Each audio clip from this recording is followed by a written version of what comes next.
always enjoyed physicality since I was a little kid, wrestling my dad, and I want to play it as hard as I can and rip into it, But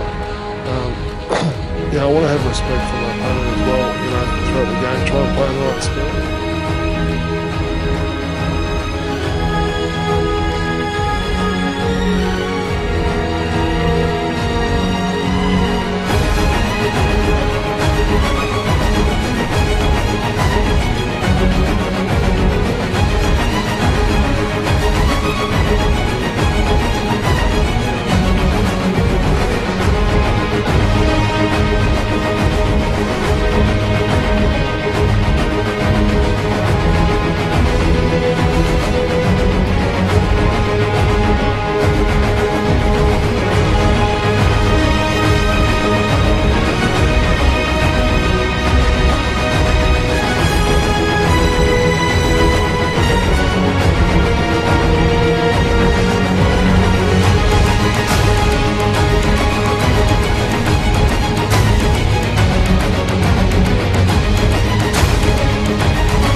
Welcome everybody. Great to see so many turn out this evening. Let's stand over here.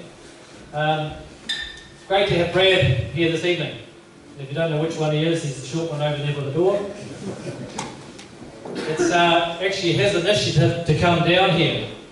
So he asked if he could come down into the rural areas, starting with Wyndham and Josh Eyre, who's with him, who's involved in the student ministry up in Dunedin. So they've come down this evening and done this once already in the town hall in Dunedin town hall, that's right. So what they're going to do is come up here, and a bit like an interview style, if you like. And I believe you're going to throw things open for a few questions at the end. Yep, that'll be great. So it's awesome to have you, and I'm sure we're going to get some great insights. Now, obviously, he's coming from an angle of the Broncos and All Blacks, and also has advertised how he balances that with his Christian faith. So we're going to dig deeper into that, if you like, and find out how that works.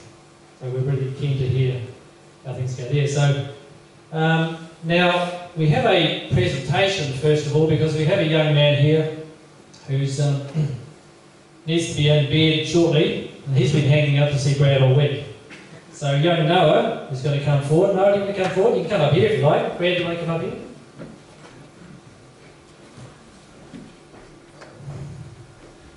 Lovely. Got anything to say to Brad? No? Okay, would you like to hand him over this, present him with a rugby jersey from the Wyndham Rugby Club? Anybody need a photo opportunity? Dan White from Facebook. So you better get a Facebook opportunity here. Otherwise nobody will believe him. That's awesome.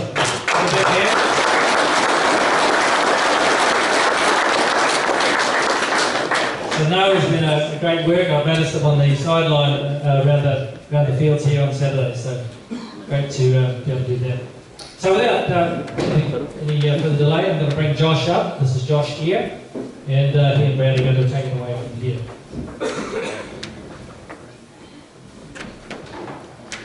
Cheers, mate.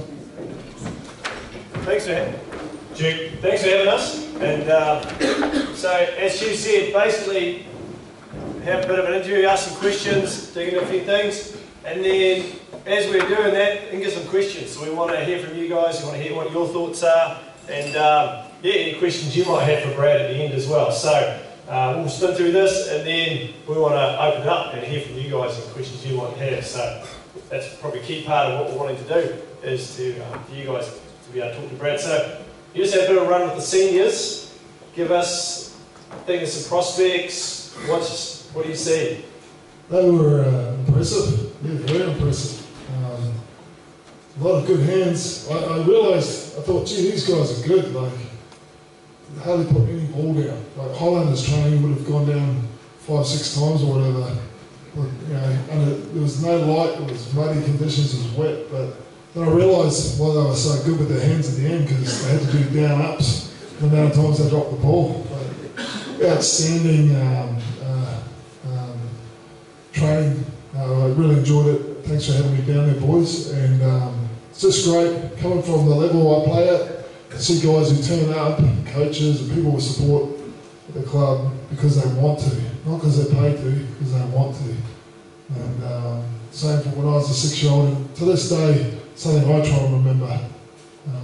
You know, just playing for the love of the game, playing with my mates. So I'll just say, before I talk a bit more to you, Josh, I'm really pleased you saw the footage of when I was a lot younger. I actually used to have a bit of speed, so it's nice to people be able to see that. You don't see that anymore. You haven't actually seen that for about 10 years. So that's why, if you're wondering why there wasn't current footage or in the last decade, that's my good stuff there. So yeah, no, it's good. So you started your grassroots in Mosgiel. So, I mean, probably every one of us here grew up kind of, you know, aspiring to be an All Black, aspiring to make to where you did. How did you get from in the mud, Mosgiel, to the Broncos? Give us a bit of an insight into that. First thing I'll say is the Mosgiel part, I try and keep that to my quiet, on the quiet. I'm from Mosgiel. Anyone from Mosgiel here? No. No, I'm proud to come from mighty Mosgiel. My father was born there, I was born there. Basically grew up playing rugby, moved up to Central Otago, to Bannockburn. I first played rugby when I was a 6-year-old. Never heard of league or anything. We just played rugby. You're born in the 70s, you play rugby, it's in your DNA, and you want to be an All Black. I was lucky my first coach was a guy called Donnie Clark. Not the great Don Clark, the goal kicker, but still a great guy. But he was a flanker, played a few tests. He was my first coach. You could see, you know,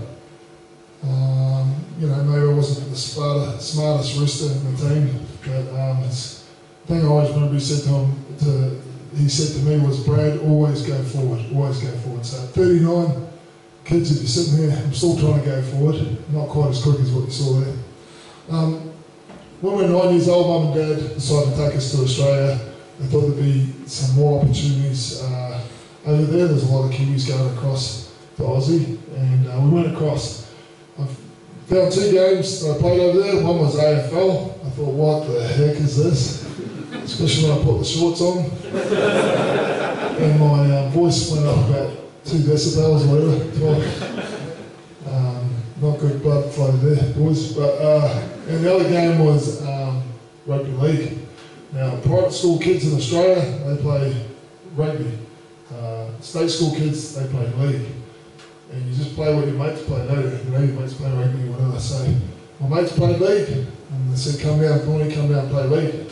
So I went down, and I got to tuck the ball under my arm and run over people and try and smash people and get smashed. And thought, this is great. And down here with my mates, started playing league. As I got older, I always had talent. I had one of my big talents is I've got a big whopping head on me, so I put my head down and run forward, but still pretty large too. I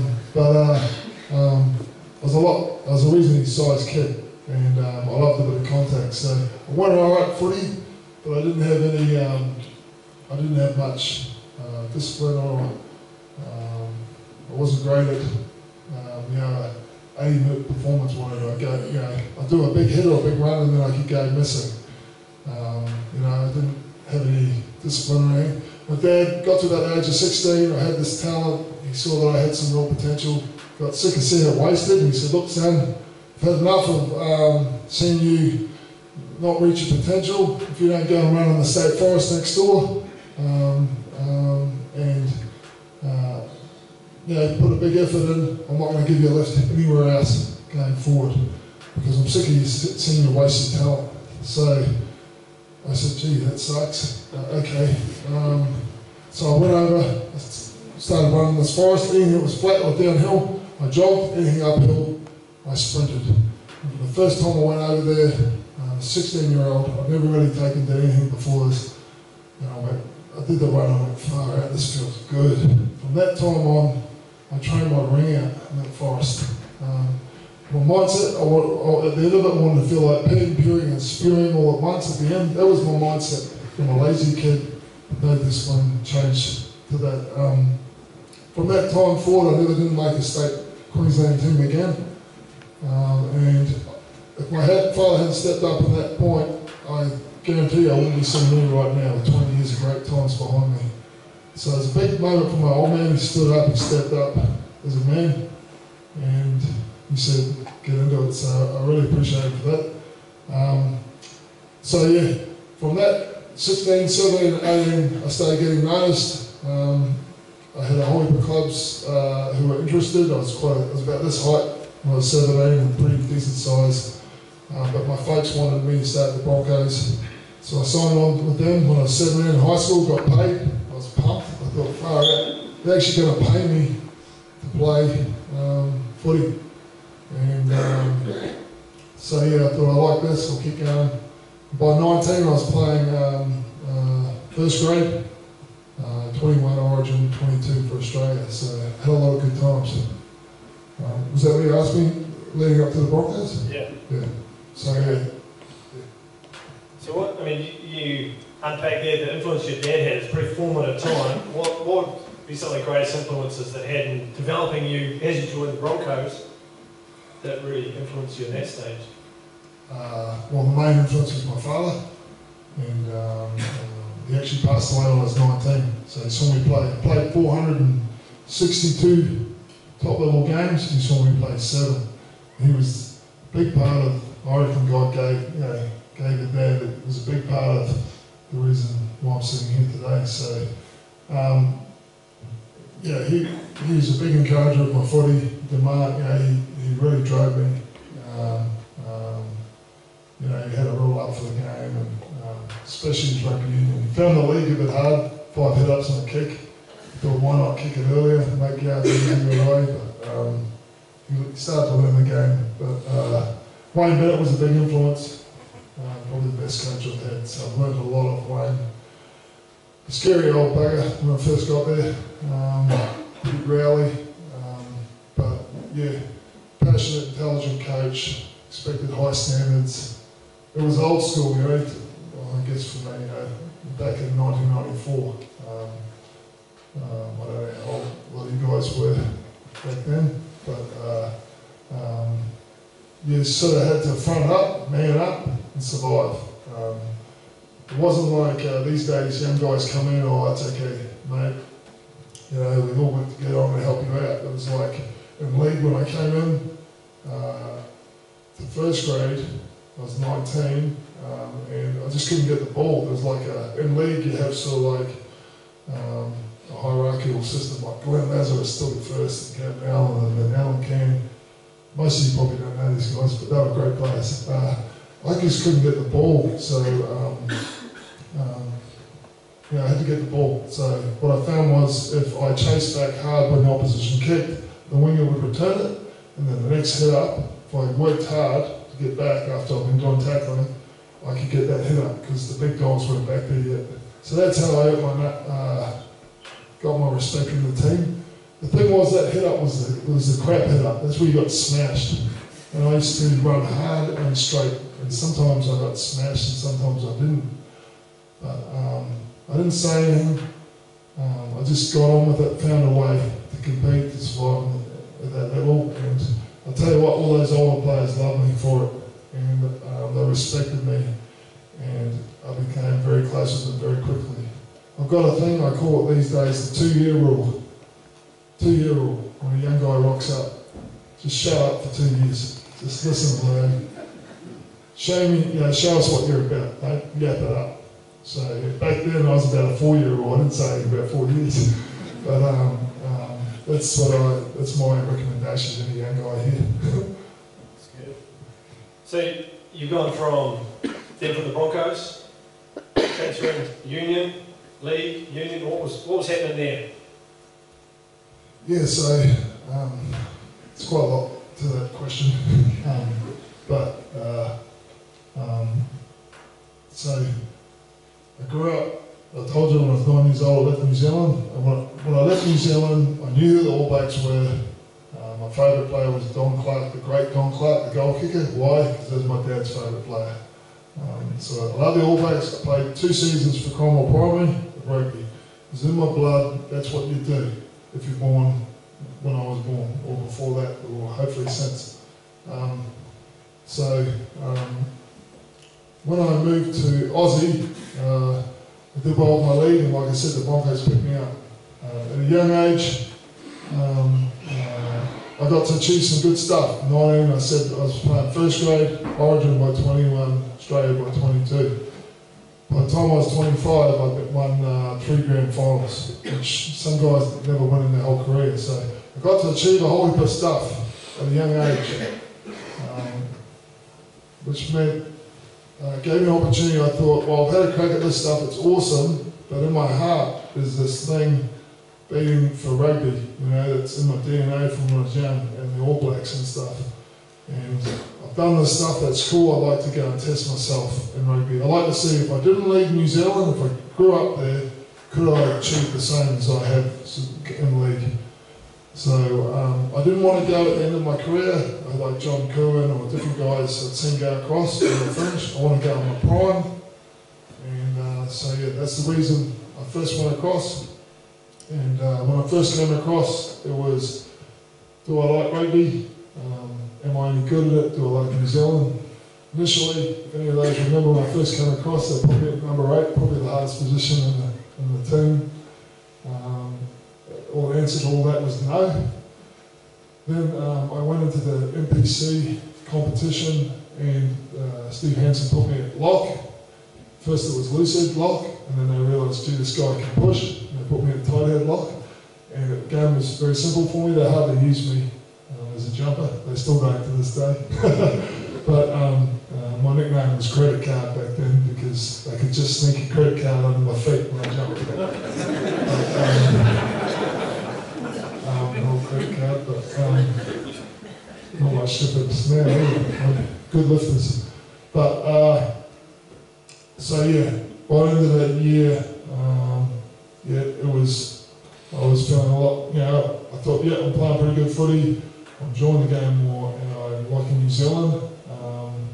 I had some stuff that I was dealing with, sorting through as a young man as well, that I wanted to sort out in my life, and that's the year I actually, when they picked me for the All Blacks that year, there was, if I'd gone on that tour, it would have locked me in for another 2 years, and I still wasn't sure about my future. So I thought the right thing to do was to stand down, sort myself out as a man, and think about how I felt about the game and stuff. So I had a year off, sorted some stuff out, got married to my wife, came back and played the World Cup. 93, absolutely loved it. 2004 came along, new coaches, and they weren't keen on me, Graham Henry and co. And I had Wayne Bennett used to give me a call each year, come home for me, and I just thought, for me, I played 12 games for the All Blacks, played my ring out, felt like I played some really good footy at the World Cup, felt like I played good rugby for Crusaders. I felt like it was a real step backwards when they didn't think I was worthy of the black jersey, and so I went back to play one more time with my mates back at the Broncos, Sharon and Petro, all these sort of guys. I was lucky to win a title there and play Origin again, and I got to the end of my time. I was 32 at the Broncos. I'll finish off playing league in England for a couple of years and I'm done. But it didn't work out. I thought, well, maybe I'll go back to the Crusaders, have one last swing there. And then, within 3 games, I had the All Blacks coaches contacting me saying they wanted me to sign on for a year or 2. And then 4 years later, the World Cup. And then, here I am now. So that's it, yeah. So that's pretty epic. More than a lot of guys kind of dream of achieving in their lifetime. I mean, you've won Super Rugby, State of Origin, Heineken Cup, World Cup. What's the most memorable? What do you hold dearest out of all those things that you've conquered? It's been a long time. Like I won my first one in '97. I said that it must be 17 years ago or something. It's hard to even remember that one. But the World Cup was, for me, the grand final of grand finals. It was, it was sort of like the other grand finals were southern. They were all the tests to get to there, So that was 24 years since we won it in '97. 97, I was, 12. I didn't really get the World Cup. It was new. It came along and we won it. I expected that. And then 91 happened and we didn't make the final and it sucked. And then 95 happened and I'm on my knees in the lounge room with my brother in pain. And Mertz missed the droppy and the other guy hit one. And 99 came along and we started strong, but we're supposed to be the French, but we fell away. I went to bed 10 minutes before full time, angry. Did not watch the last 10 minutes. It's too angry. This is in Brisbane, by the way. Not 203 I got to play with in the semi, but if you remember Sterling Mortlock against Australia, scored. And I was probably feeling more cranky that I wasn't in the starting team. I was on the bench. I came on with 20 to go. It wasn't going well. 207, I didn't really care. I didn't even watch it. And I was surprised when I got beat. So 211 came around, 24 years. I've been with the All Blacks for 4 years. And by the time 211 came around, I was part of the senior player group the whole time. From 209, we got our butt kicked by the South Africans, 3-0 against them, in the Trojan, whatever you call it. And it was an interesting time we were battling away, and the coaches and the senior players from that time came together and we really critiqued our game and we really asked hard questions. And we eyeballed each other and we got together quite a lot from that time forward together, and there was a lot put in for a couple of years leading up to the World Cup final. So by the time I got to that final, the coaches used to use me a lot as an example because I got to win some stuff over the years for the guys. So I guess I felt quite a bit of pressure. And by the time when that final siren went, the World Cup final, it was an emotional time. I was in tears. I was on my knees. Never done that in my career before. Don't want to do it again either. But that was the emotion. From 3 weeks out, after the round robin, round robin, I couldn't care about the round robin. It's like winning by 80 points and stuff. It was highlights packages for Sony Bill and all these guys, you know, scoring great tries, that's great. But I'm here to win a title. So once that month was over, that's when I came into my sort of stuff, which I like, which is sudden death, do or die, let's get it on. So from the week leading into the first quarter final Argentina, shadows came down. I was in the zone. And for 3 weeks I was like that. There was no, after the first quarter final against Argentina, to me there was no Monday or Sunday or whatever it was after. There wasn't a minute after that final. Couldn't even see it because that's zoned in on playing that game. And I was big about earning the right to play the following week. Don't worry about the semi-final. You do the business. If you're good enough, then you start thinking about the semi. I felt like the All Blacks in past years, World Cups, they're already thinking about 2 games ahead or what happens when you get to the World Cup final. Next minute, boom, you're out. So 3 weeks in the zone, you know, a lot of pressure. And like I said, we won that game. I'm not ashamed. I bawled like a baby. It all come out, and it was just a great time for this country. And I guess for me, took until the next day when we were in front of 240,000 people in Auckland, where I actually really started to enjoy it. Straight after the game, me and Richie were in probably more in shock. They actually put us in a spa in the dressing rooms afterwards, and we had John Key, the Prime Minister, feeding us jelly beans and trying to get sugar into us because we're both in shock. That's how much it meant, you know what I mean? Yeah. The last thing I'll say about that final was probably sitting there, oh, you know, wasn't that pretty? And you're right, it wasn't, it was ugly, it was a dogfight. Toe to toe, who wants to keep standing? Who wants to keep fronting up? How much do you care about your mate next year? And I love that. I love that that final was like that. I don't want a 30-point blowout. Because in the past, the All Blacks hadn't been able to do that in the past, under pressure. They'd, you know, they'd struggle in those, when things hadn't gone well. We're down to a 4-string 5-8. You know what I mean? Beaver, big Beaver comes on with his tight jersey, all pumped up.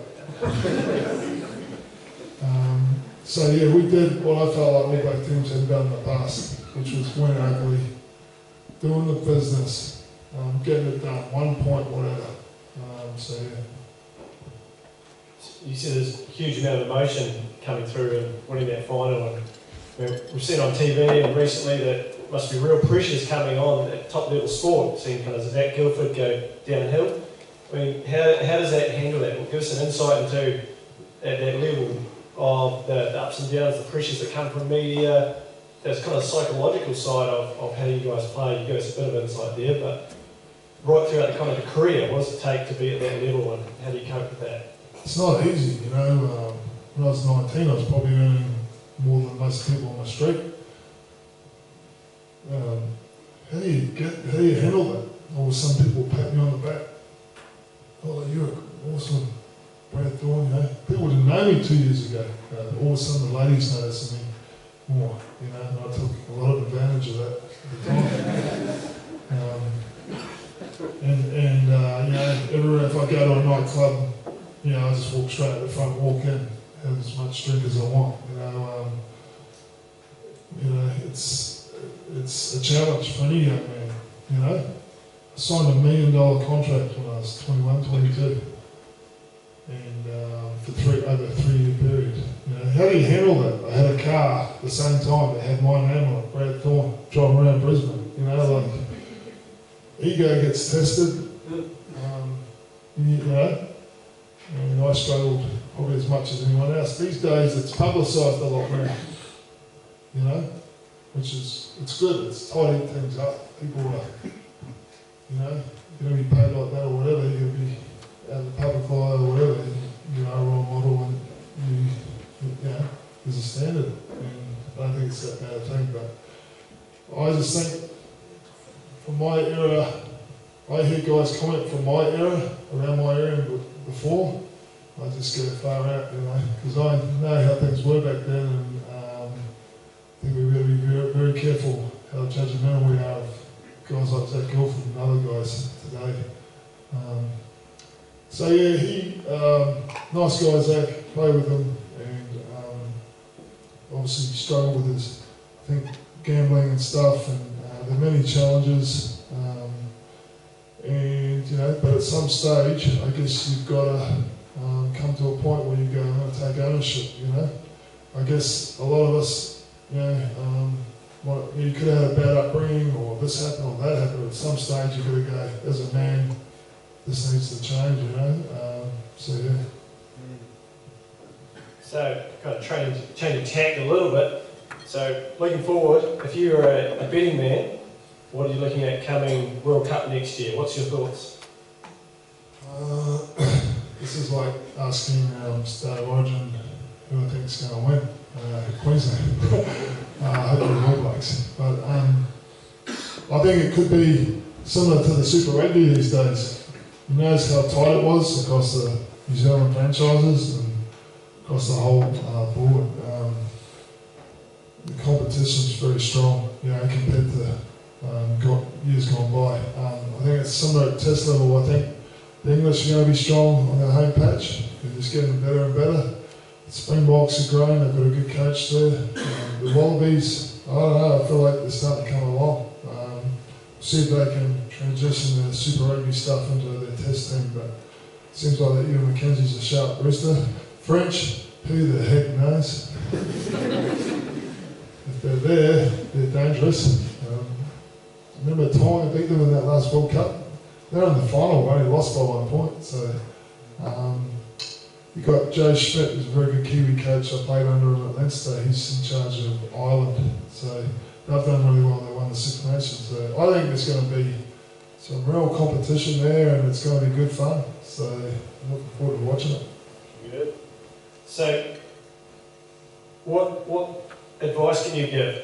People here that might be young guys aspiring, they want to get to that top level, but they don't have a huge head. Okay, so what advice can you give them to use from your experience to get to that level? I don't know, I can see some big heads around here.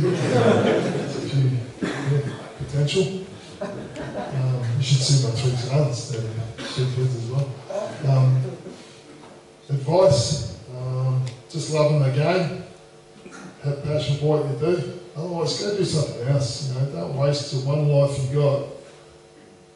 Not loving and caring about what you do. So have a real passion for the game. See so many guys with talent and don't make it. I see a lot of guys who make it with not so much talent because they just sheer determination and the work ethic and just the striving to be the best they can be. So if you've got that passion, love of the game, and you bring to that some work ethic and some real drive and hunger and a willingness to listen and learn, real big one, and to work hard, give yourself every chance. But early on, you might not make some teams. Great. Feed off that. Use it. Motivate you even more. I didn't make certain teams either. I didn't make the first Queensland team until I was 16. They picked them from as young as 12.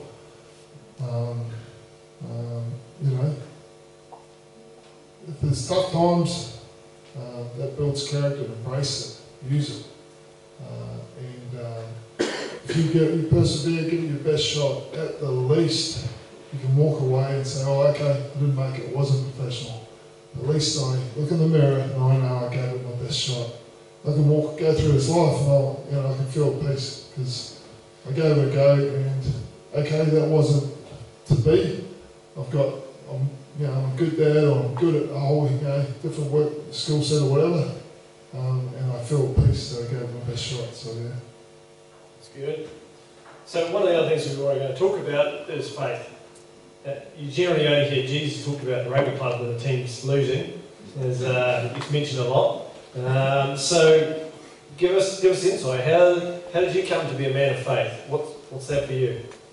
Probably started off when I was in New Zealand again. As a kid in New Zealand, growing up Mosgiel and Cromwell, my family always went to church. So I used to go to Sunday school and stuff. I loved it. I loved hearing stories about Jesus and the one with Jonah and the whale and all these things. Really good times. I enjoyed going to church.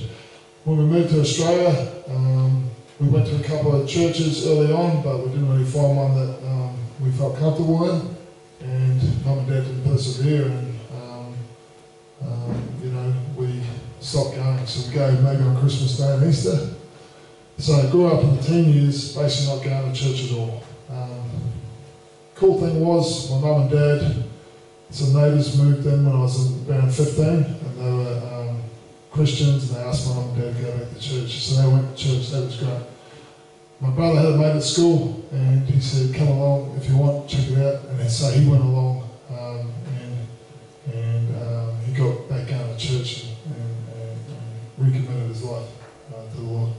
And then there was me with my footy career and stuff taking off, and my big ego, and so yeah, like I said, all those good things happened really early. When I was 13, I came back from my granddad's funeral. I said to my relations in Mosgiel, "What do you want to do when you grow up, Brad?" "I want to be a professional footballer."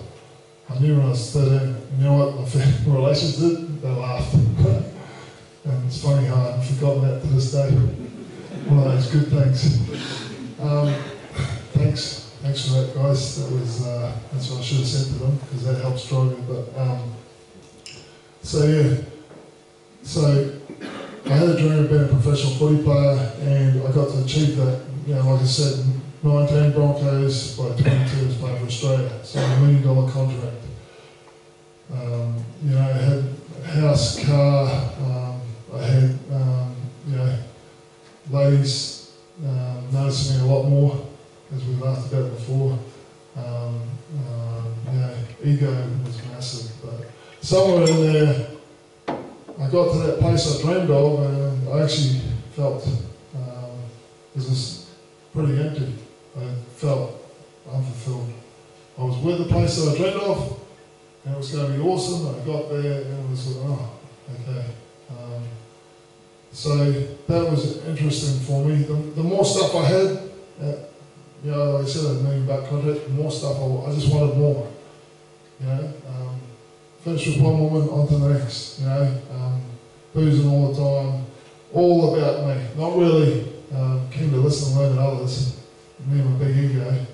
Everyone tapped me on the shoulder saying how good I was. It was all about me. So I started thinking about those good times when I was young, going to Sunday school back in New Zealand, thinking about God again, and I went on a tour to Great Britain with the Australian team, 1997, and my front row partner was a guy called Jason Stevens from Cronulla. It's a pretty dirty sort of player actually, but he was a Christian, and he was my teammate. And on our tours back in the 90s, I was talking about Zach Guilford before, we used to cut loose. There's all sorts going on.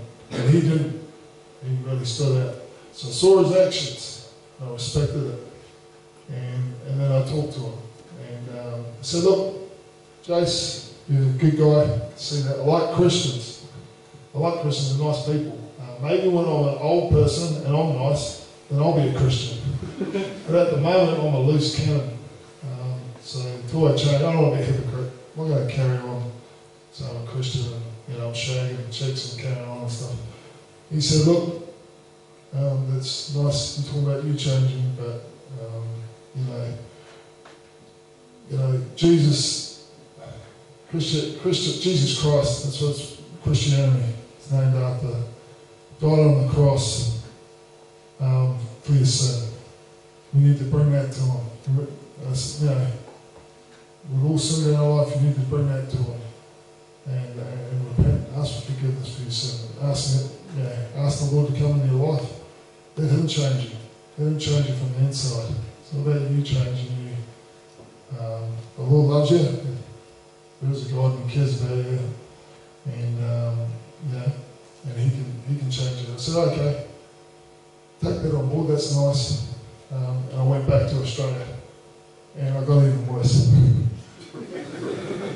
About 2 months later, it might have been, some lady just left my house or whatever. Pretty hungover or whatever. I just thought, far out, I'm getting even worse. I want to change, I can't change. I had a crack, my way. I'm going to do what Joe's talked about. I'm going to give the Lord a crack. So I thought, I'll say a prayer. I remember I used to say a prayer. So I got down on my knees and bowed my head and said a prayer. I said, Lord, if you're there, Jesus, I don't know if you're there or not. If you're there, I'm sorry for the stuff I've done. I've done some real badass stuff. Done some stuff that's not so bad. I am sorry for the stuff I've done. Please forgive me. And I said, come into my life. Submit this life to you. If you're there, come into my life. Help me change, because I can't. So that was my big time prayer. There was no way of light. It wasn't music. I started doing cartwheels. I just got up and went, okay, see how it goes. I thought I'd just keep it to myself, because I don't like being one of those guys that says, oh, I'm a Christian now, and then next weekend down the pub and going nuts. So I just kept it to myself. And about 2 months later, Shane Ricky was my roommate. We were roommates for about 5 years. And about 2 months later, Broncos training said, Thorny, you're kicking guys come up to the team saying, what's going on with Thorny? What's going on? Things are changing for him. Something's definitely changed. And that's when I knew there was something changing inside me. I knew something was changing, things had changed when I started, it used to be all about me, my big ego. And others came second. I didn't even think about God. I started to think about the Lord. I started to think about other people and then myself. That was a real reversal for me. It was quite noticing. I used to pick up the Bible when I was young, and it just bored me to tears, this big old book. I picked up the Bible from that time and really found it really interesting. Couldn't put it down. So a lot of things quietly ticked away. It wasn't easy. It was hard. It took me 3 years to get a handle on my alcohol. I realised I needed to sort that out. To a point where I actually gave it up for 6 years. And until I was man enough to come back mid-2000s and be able to drink a social beer as you should be able to do. I love a Guinness, I enjoy beer, I love a Scotch. But for 6 years, I realised that I need to walk away from it. I started to realise that, a respect for women. God says we're made in His image, so are women. They're to be respected in the right way. So I tidied myself up in that area, and until such time where I got to meet my wife now 12 years, a lot of things changed slowly over time, and I didn't feel like I felt some fulfillment. Things weren't easy, but I felt like things were changed a lot for the positive. So yeah. So, kind of practical terms, you didn't turn into like Ned Flanders. You didn't turn into this soft individual. You still smash people with a big head on the rugby pitch. So, how did that affect your game? Yeah, that was interesting. Things have probably progressed over time, but the way I see it is I play footy. That's one thing I do. I'm gifted with a large head, and I love contact. From a young kid, I wrestled my father, and my brother, and I can wrestle my sons now. Some of my best hits are for my sons, actually. And footy's a game of, we both know the rules. We want to get amongst it out on the footy pitch. Hopefully there's a bit of skill, we take the ball on our arm. If I can, I'll run over the top of you. sometimes you'll run over the top of me, and that's the great thing about it. So for me, I love playing footy. I love the physicality, and I express that. And sometimes it gets a bit fiery, and you might have a biffo or something. Sometimes that happens. That's just the way it is. So what? Shake hands, get on with it after it. For me, the guy that hits me the hardest,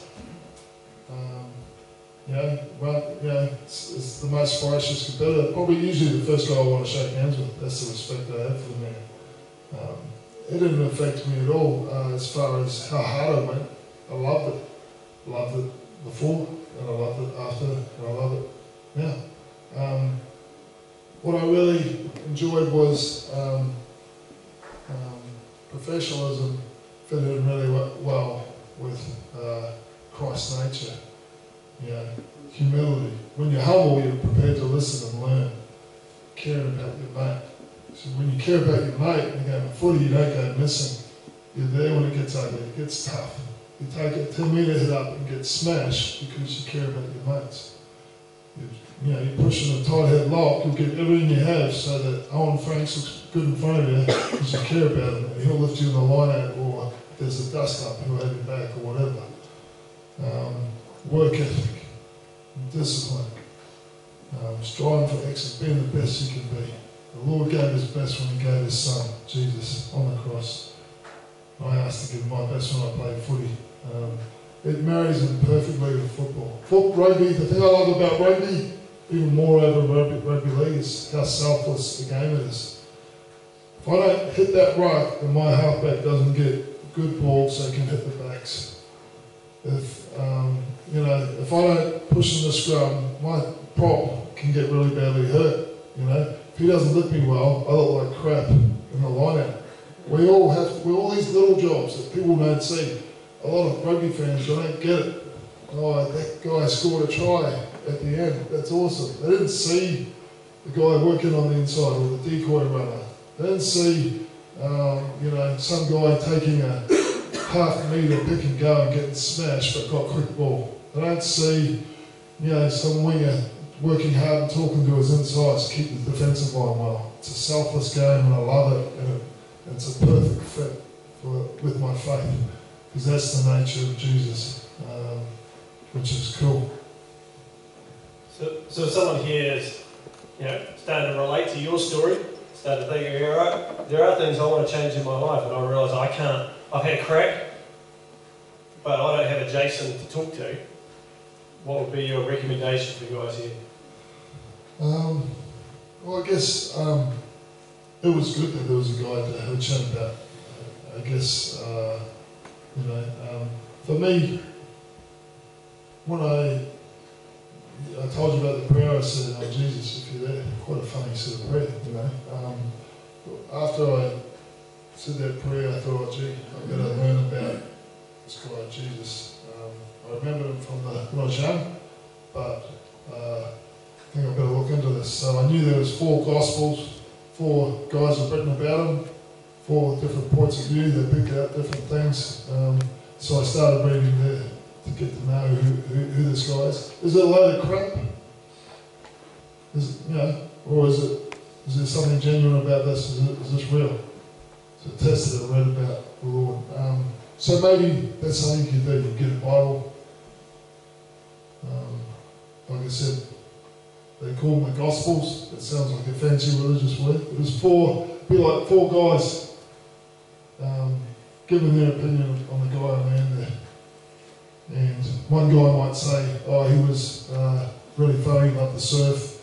He did this." Another guy might say, "Oh, he actually was real close to his father and he did this and that." Another guy might say, something, 4 different points of view. So, I don't know.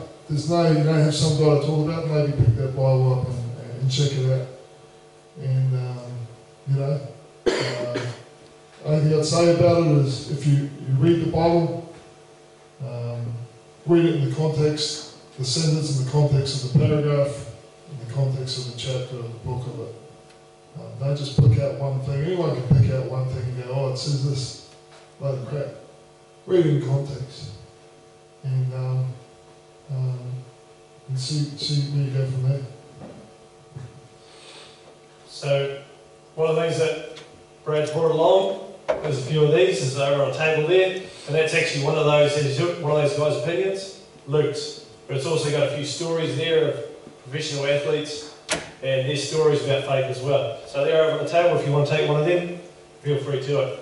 What we want to do now is really open it up, because we'd love to hear you guys' questions about anything, have a bit of a Q&A session, and hear what you guys are thinking and questions you might have for Brad. It can be about footy, it doesn't have to be all serious. You can talk whatever, any question you want, go for it.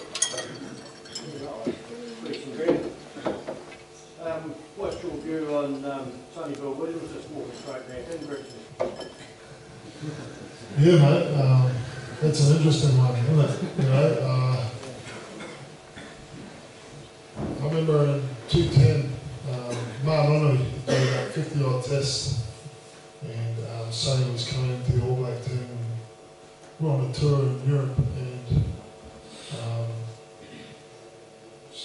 different guys were getting goes throughout the tour. You know, they're just trying to see where guys were at. And in the last game against the Welsh, they could tell it was the best team. Well, I knew because I was on the senior play group, but and they picked Sonny. And he was sort of new to the team. I didn't actually agree with that. You know, Maranono, he won us. You know, Soweto, he scored, set up a try in Israel Jag. He won us a game against the Wallabies. He played 50 tests, he paid his dues, and I thought if they wanted to bring Sonny in, they should let the Super Rugby season come around, and if he's good enough at that time going forward, then that should work. So for me, it's not on my hands, I'm just an old has-been now, but I would have liked to see him play a Super Rugby season and you know, make sure that he re-earned his way back in there, you know, because the All Black jersey, it's 100 years, you know, 120 odd years of excellence, and you know, each guy I feel should earn it. In saying that, I can imagine Steve Hansen's thoughts. This guy, we definitely want him in the World Cup. He's been playing league for 2 years. We need as much rugby into him as we can. We want him back in this environment. So I can see that side of it as well. I'll probably wait till the following year, but yeah.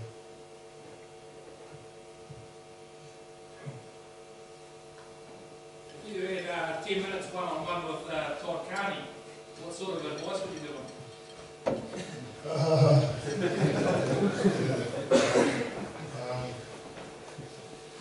That was that question of, when we talked before, you know, I've got to be careful who I'm judging, because I know if they had cameras on the phones back in my time, I'm sure there'd be a lot of stuff that wouldn't be so keen on seeing. You know?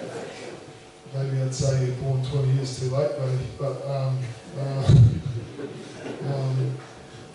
at some stage, you know, my father my grandfather came back from World War II, an alcoholic, and it was a really tough upbringing for my dad. And they lived in a government home, you know, one of those ones cut down the middle, and it just wasn't much fun for Dad growing up. He could have gone one or two ways. He could have just kept repeating that and gone down the same road, or he could say, gee, that wasn't much fun. I want it to be a lot better for me and my children. That's what he decided to do. And that's why he's like a hero to me, my father. So yeah, I'd say probably to Todd Carney. I don't know his background. I'd say it's probably pretty tough, I imagine. I'm not really sure. But at some stage, he's got to take some ownership and go, yeah, that things have maybe affected me in my life, and I'm a bit, you know, but I need to, at some stage, I've got to take some ownership in here and take some positive steps. Could be some of the toughest ones we played against the Rugby Union and Rugby League. Good question. Probably sort of tough because a lot of guys here, maybe to the older men, they'll remember, but a lot of young guys may not know the guys I'm about to talk about. But anyway, Paul Harrigan was a guy who's an Australian front row, Newcastle Knights. Not only could he bash you up if you ran into him, but he could bash you up with his fist as well. So you had to be really careful who you fought. I'm serious, back in the 90s, because these days it's a lot different. It gets annoying these days, because everyone knows that it's safe. So you get guys hot niggling and stuff, and you've got to... I'm actually a fan of a bit of a clip. Just because it tidies it up. It's nothing personal. For me, I still live by the rule of if you hold my arm, you're getting a short one. If you hold my leg, you're getting stopped. And if that's on your face, I don't care. And once again, it doesn't sound PC, it doesn't sound good. But if you wouldn't hold my leg, then I wouldn't be hitting your face. So don't hold my leg. It'd be a lot tighter game. Rucking, when I first came over, we were rucking. Oh, it's a big game. I actually really enjoyed it. And it tidied the game. Didn't have hands on the ball and stuff. Put your hands in there, you're going to get sorted out. You know? I remember I fell on the wrong side of the Hollanders back in about 2004. I thought, okay, you're going to get tap danced on here. And they didn't, and I actually lost a bit of respect for them. That's how it used to be, you know. Like, I was on the wrong side, I was actually expecting to get a bit of a rucking over. That's sort of how, I don't know, some of the other guys would say, but it was just a given, you know. So, if I go back to, a guy like Paul Harrigan, he was like a Golden Gloves in New South Wales. He was a scary dude. I remember when I was 19, I was playing Newcastle Knights. It's about my 4th game. It was about half an hour before kickoff. And you know, it was a lot leaner if you saw those early footage. And I remember looking at my boots, I was about to put them on, I was thinking, of all the guys in Queensland, why do these have to be my shoes? Why couldn't I just been a carpenter or plumber or something, or, you know, because they had a real tough pack. Mark Sargent, Mark Glanville, and all this, Tony Butterfield. It's down in mining town. It was tough. I remember Ian Roberts. People remember him because he was gay. He was gay. No, he was gay. Fair enough. He could hit too. I remember when I was about 22. I thought, if I'm ready for it, I don't think anyone can hit me. You know, as long as I'm ready, I don't think anyone can smash me. I saw him about 10 metres away playing for the North Queensland Cowboys. So I just ran straight at him, and he smashed me. I went, oh, I can be hit. Okay. I spent the next 2-3 years trying to hit him back, but he actually ran too slow to be able to hit. He was quite old at that stage, so it was frustrating for me. The guy that I played next to, Shane Ripke, he was just a tough hombre, felt like concrete. I remember we used to do tackling warm-ups, tackling practice in the captain's room, just at the end, 2 shots each shoulder. And he had this nasty thing when he had the pad, he used to put it on his hip, so it was nice and hard. And I remember putting a shot in, and my whole shoulder just went on me. You know, when it fizzes, it was like, oh. And I thought, oh, obviously I'm not going to shut it in, no.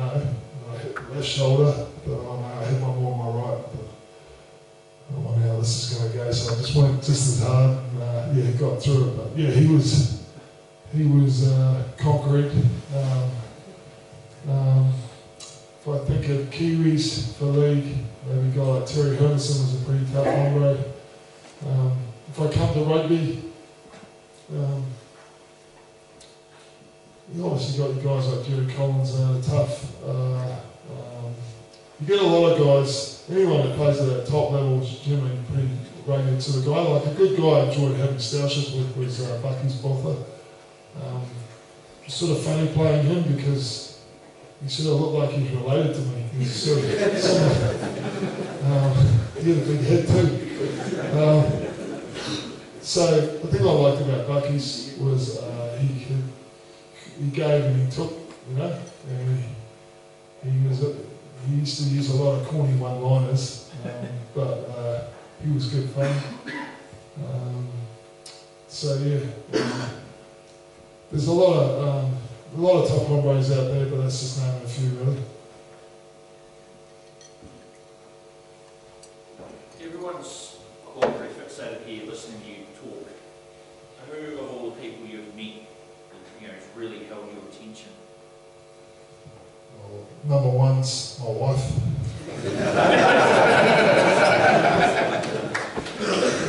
That's just in case this is recorded. Is it recorded? No? Okay. Met Steve Waugh in a pub when I was younger. I don't know if you guys remember Steve Waugh. You've got to remember, I moved to Australia when I was 9 years old. So my heart is New Zealand. I was born here, All Blacks, and a Kiwi. But I've also been raised in Australia. I'm very thankful. My teachers, people at pub, any time, just being a citizen over there, I love Australia. It's a home to me as well. Like Brisbane, I consider Brisbane my home. All my teenage years, all my mates. So yeah, Steve Waugh I love my cricket. I could watch a 5-day test and I was happy with the draw, that's how much I love my cricket. Steve Waugh, mate, he was just tough. It's just class. And you'd see Steve, he'd be annoying Vivian Richards or all these, he's a fighter. And his brother was a lot more classier and stuff, but I just love like Steve, Curly Ambrose, 145k, into his elbow, his finger or something nasty, and Steve Waugh, you knew he was in pain. You knew it was stinging for probably the next 6 overs, maybe the rest of the day. And he would never would he rub it. He just practice his next shot, do a bit of gardening, and he had that steely eyes up again. I love that, I love that character. Even as a kid I saw that, For me as a player, I pride myself as an All Black, many times. And I practice this when I train. I do a lot of boring, repetitive training in an era of where players want, let's do something fresh and new, let's keep stimulating. I do, like you did your down-ups today, I do a lot of training like that. It's ugly, I know it's going to suck, but I want to go to that dark place, I want to pay my dues, because I know, it's going to be fit, and a big man needs to learn to get up and get off the ground, but he needs to build a fortress up here, you know what I mean? So 5 minutes to go in a test match, I look at the Wallabies, and I can run my guts out, and it's scrum time, and I'm standing there at the front, just looking at them like I could be on my couch, breathing down here like this. So they'd see me go, playing a mental game. I'm saying to them, I'm here all day, 75 minutes, and beauty. Hopefully I'm painting a picture to them that, like I said, I could be sitting on my couch. They're looking at me going, oh my goodness, he's not even puffing. I want them thinking, I don't know if they are, but I want them thinking, this guy's a machine, he will not stop. And he just wants to hit us and break us and dominate. That's the picture. And when I think of Steve Waugh, that was the sort of stuff that I loved. And that's what you talk about, was it someone from rugby? He was a cricket guy, a guy who played cricket, didn't have to take tackles and that, but gee, if you get in front of a bowling machine, you appreciate what these guys, the courage they have. But so he was a guy, I met him in a pub, shook hands, and I was in real big respect for him. He just had class about him. I would have loved to have got to sit down and just talk to him about heaps of stuff, but I just, you just let him be and got on with it. So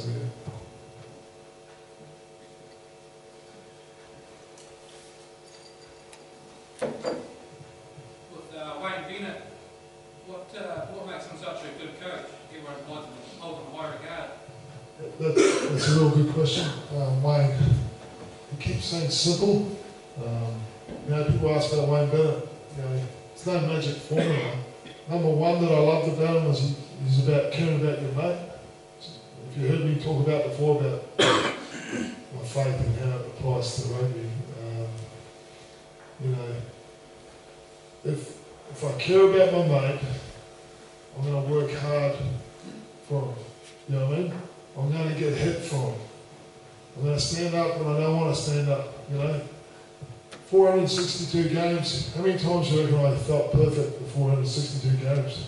There's heaps of times I felt like crap.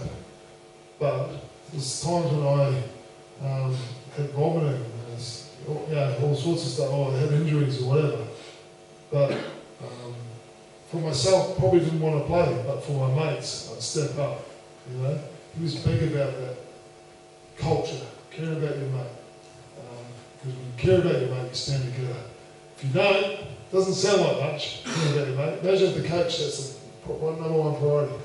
If you don't care about your mate, things get tough, you're going to go missing. You know, you're not going to work hard for this, or at scrum time, I'm going to have a rest here. Or, you know, there's a bit of biff, oh, I'll just pretend I didn't see that, good luck. Or, you know, you're not going to work hard on the inside when you've had to hold your line for 6 sets of 6, you know, and you're knackered. Oh, I'm just going to take a bit of a breather, whatever. And so it's really important. He's big on that. He's big on wanting our best. And I agree.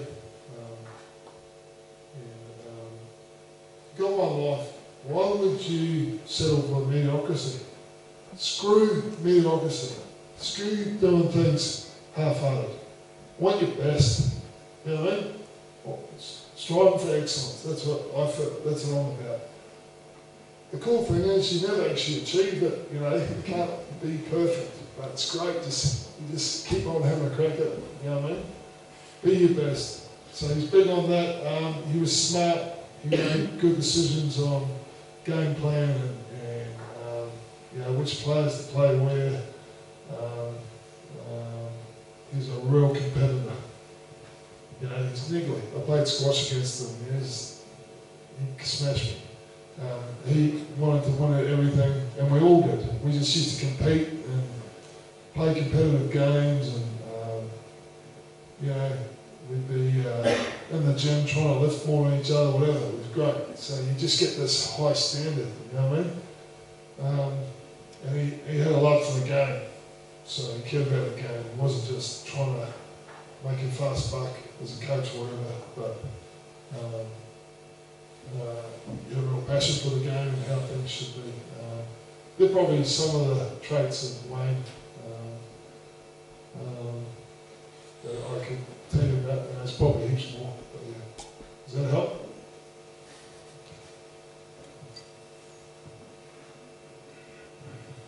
We asked Jeff, who's going to come up now, and we asked him to just give you a 4-minute summary of what Christianity is actually about.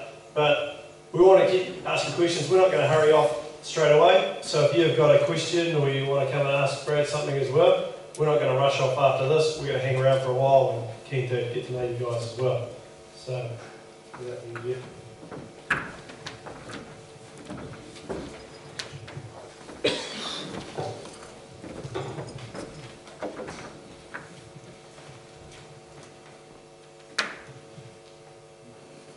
Well, thank you. Thanks, gentlemen, first of all, for those questions. Great to hear them. My respect for Brad has just shot through the roof. Any man who sat at a spa being fed jelly beans by the Prime Minister.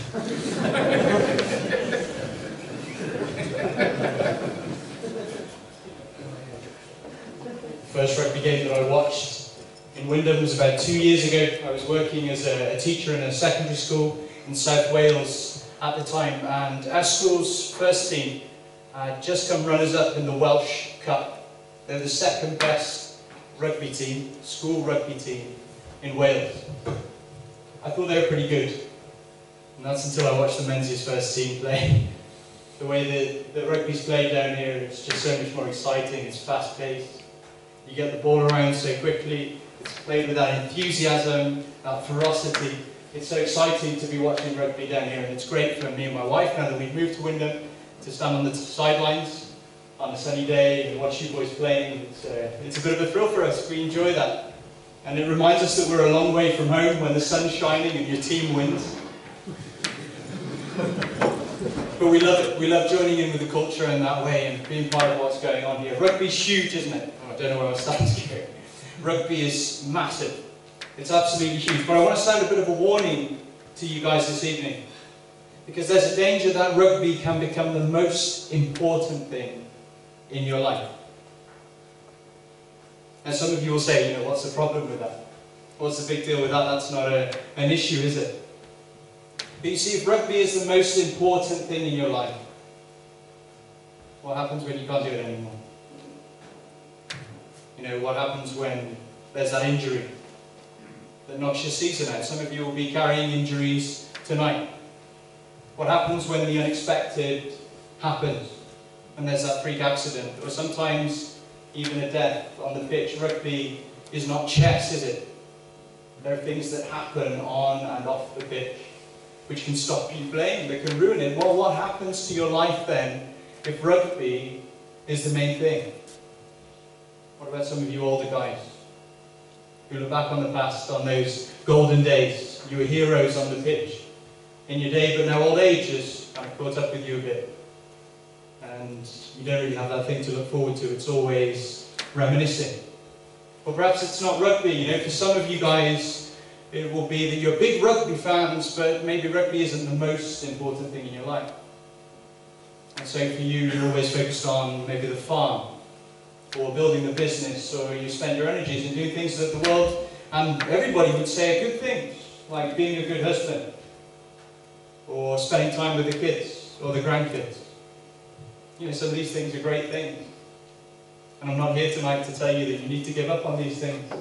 You need to throw these hobbies away. But I'm here to tell you that if you're making any of these things the most important thing in your life, in fact, if you're making anything but Jesus the most important thing in your life, you are wasting it. Now, how can I say that? Well, I can say that because life's not easy. It's like being on the ocean. And whatever you make the main thing in your life is like your boat. You're going to put your life in that. You're going to put your trust and your hopes in that. And sometimes it's great. The sun is shining, everything's going to plan. But it won't be sunny forever. And storms come. And they beat against the boat. And they fill it with water and they threaten to sink it. And so there are storms like the storm of injury, which can ruin things. There's the storm of illness, which stops you from expanding the farm or building that business. Or there's the storm of a bad marriage and divorce, which stops you from being a good husband or spending time with the kids. And then there's that one final storm that every single one of us is going to have to face one day. That's the storm of death. And there's not a boat that can survive that.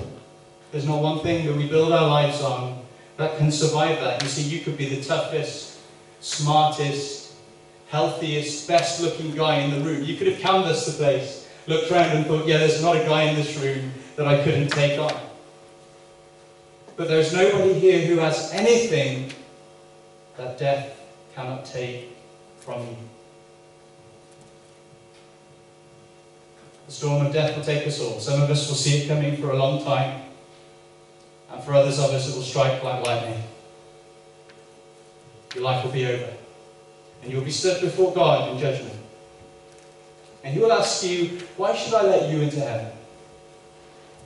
And you tell me, what do you say to Him then? What do you say to Him then? Do you say, because I was a great rugby player? Because I was a successful farmer, a successful businessman, or I tried to be a good husband, or I tried to be a good dad? You see, God will turn to you and He'll say, good, good.